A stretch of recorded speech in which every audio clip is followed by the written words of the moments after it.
Just in, Paulo. Matagal ng target, si Kim Chu.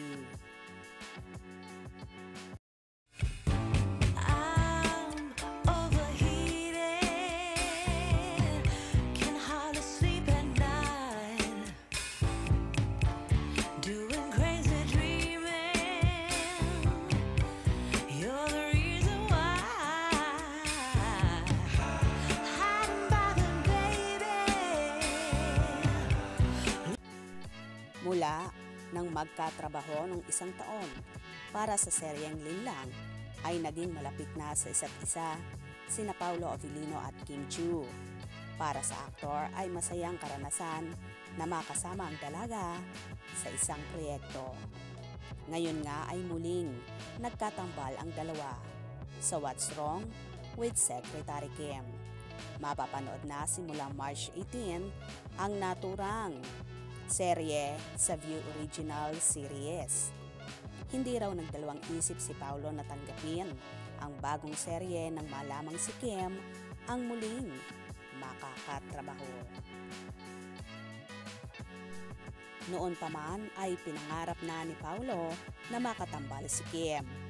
Napahanga ang aktor sa dalaga dahil sa pagiging professional ng actress pagdating sa trabaho. Actually, when I was new in ABS-CBN, I've always wanted to work with Kim, but I wasn't given the opportunity until the project we did last year.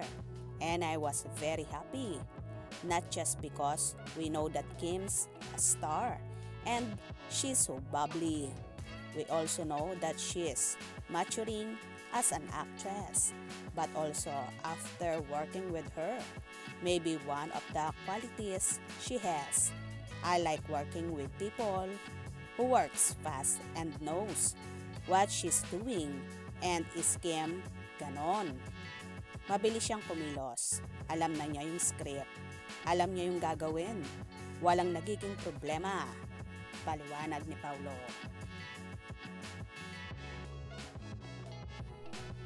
Sobrang saya talaga ni Paulo simula nang makatrabaho ang multimedia idol na matagal na nga niyang pinapangarap, more than 1 decade.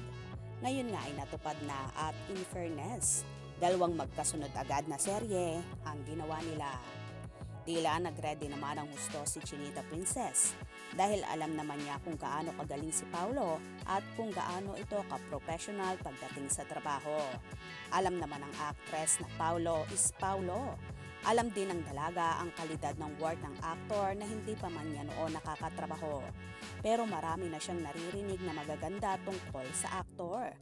Kaya nga kabi-kabila ang may gustong makatrabaho siya dahil sa angking niyang husay sa pagganap ng iba't ibang roles. Kaya dyan din bumibilib si Kim sa binata.